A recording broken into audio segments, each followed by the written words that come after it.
Yeah. It's too warm. Yeah. They don't have to come this far south.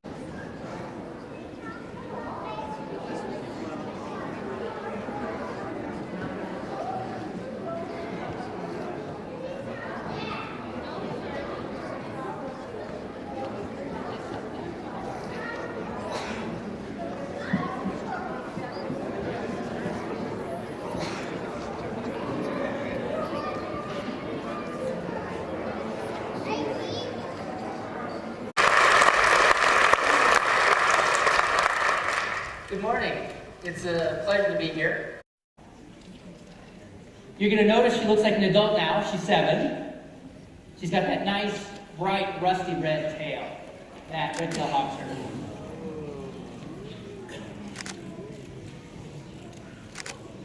Oh, we have pooping happening. See the feathers puffing up around her legs? Watch in a second, that tail's going to pop up. And there we go. She did not disappoint.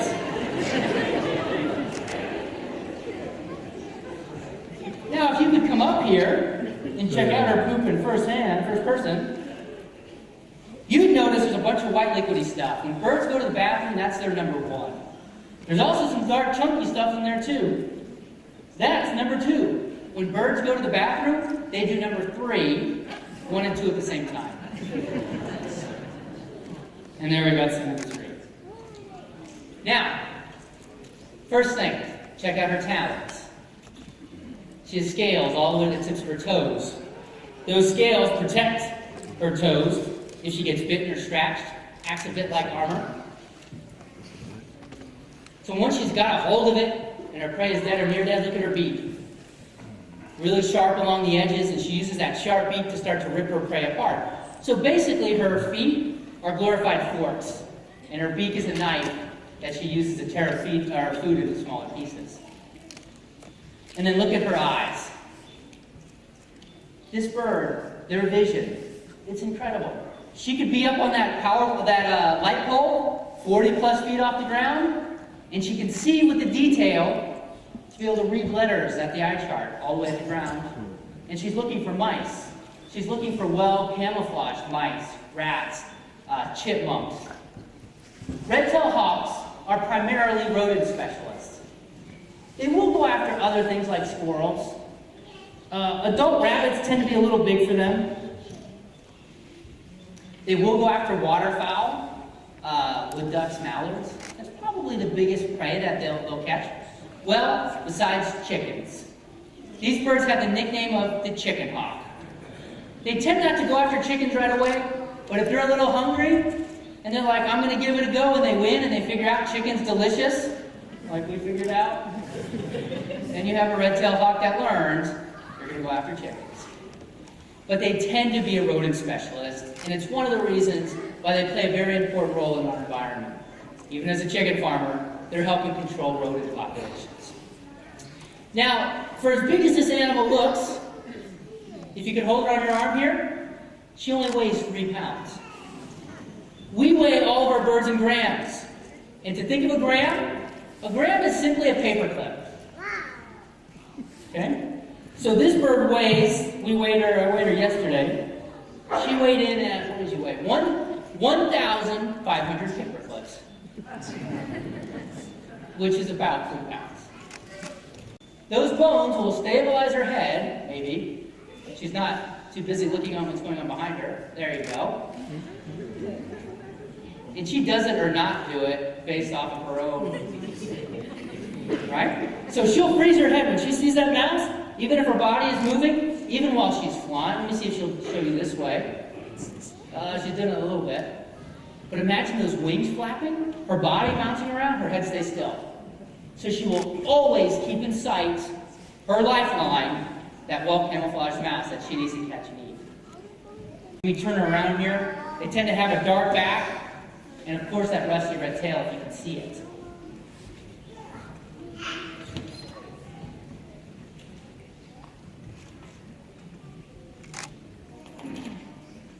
Notice right away when I get her out, look at her feet, her talons. Her talons are adapted differently than the hawks. They're long and thin. And the function of those talons to get through feathers and grab onto the body of the prey she's trying to catch. Turn her around here so you can see. Let's see, before we go any farther, does anyone know what type of raptor this is besides about what species? Peregrine? This is your peregrine falcon. And I was told yesterday that you guys have some peregrine falcons nesting around here, which is fantastic. But look at those long, thin toes. Those long, thin toes are meant to get through feathers and grab onto the body of the prey and try to catch. Look at those large eyes. Like the hawk, she sees about twice as well as we do. When this animal hunts, she doesn't hunt near the ground. She's not perched on a tree looking for things. They nest on cliffs because when they hunt, they fly up anywhere from 1,000 to 2,000 feet up in the sky. That's where they're hunting. And they're looking down on their prey way towards the ground. So this bird right here has the visual ability, while flying, to see another bird, maybe a pigeon, a half a mile away while it's flying.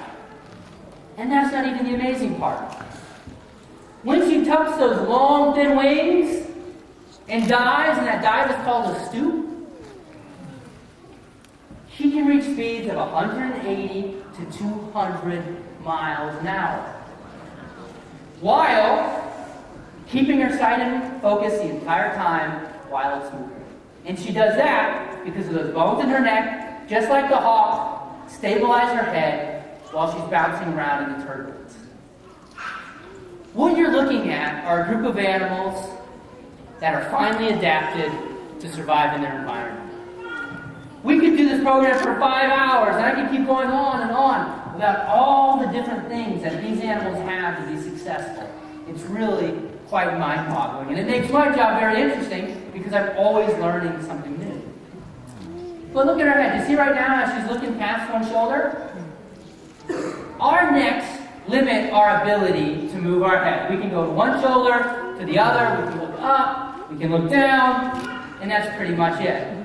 But if I pulled all your neck bones out and put in some raptor neck bones, you can take your head and you can turn it and look all the way behind you without moving your body. If you had the neck bones of an owl, you'd be able to look over your other shoulder without turning your body. You can even take your head and turn it upside down. A lot of times when people look at these birds, they say they look kind of mean or they look angry. Well, have you ever seen someone really focused? And they're really focused in on something, they're looking straight ahead? These birds cannot move their eyes beyond straight ahead. They have little bones above their eyes that act a little bit like my hat does to help block out the glare of the sun. And it oftentimes make them look like they're staring at something. It's because they are. They don't have any choice. They have to look forward. So if one of these birds is staring you down, it's just because it's looking at you. As it's diving at 200 miles an hour, there's two other really important adaptations it has.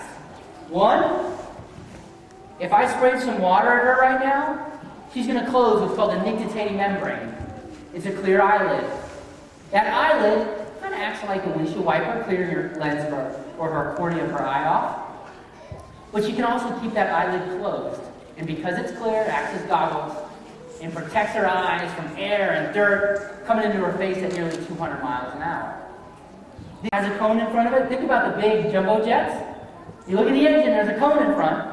Same kind of idea. It breaks up the air, makes the engines more efficient so they can go faster.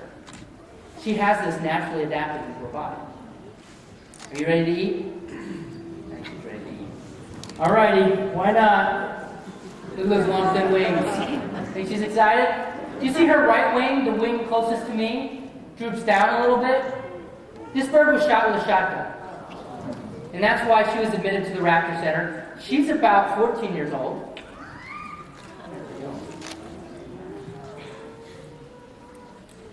When she came in, she was x-rayed. Oh, look at that. First thing she's doing, biting the back of the neck. Another characteristics of falcons only. So I'm only talking about falcons, not other raptors. They have a notch in their upper and lower parts of their beak. What they use that notch for is like wire cutters to snap the spine of small birds. First thing she did, breaks the neck. She wants to make sure it's dead. Then, what do you think she eats next? You just got done breaking it. Let's say you're a peregrine. You got done breaking the neck. What would you do next? The head. Specifically, she oftentimes will eat the beak first. Because just in case that bird's not dead, that beak is a potential weapon. Could injure her. You eat it, you don't have to worry about it anymore. Then what would you eat? Brains and eyeballs. Right now she's plucking feathers. Raptors do not need to drink water. They get all the water they need from the food they eat. And what part of an animal is full of water? Brains and eyeballs. So if you came for the gory details, if you see any dark chunky things, those are the eyeballs. Any kind of creamy, liquidy things, well, that's the brains.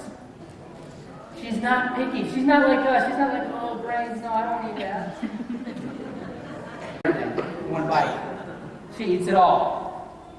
And it doesn't take her very long. Right now, she's kind of going at it half-hearted. If this was a wild peregrine, they eat their prey quickly. Because they want it in their stomach where it's protected. They don't have to worry about someone trying to steal it from them. And if you want to sit really quiet, you can use your hands like this around your ears. And you can focus right under, but you might hear some of the bones crunch. If she can't get through those bones, quick, twist of her head. All it takes to break it.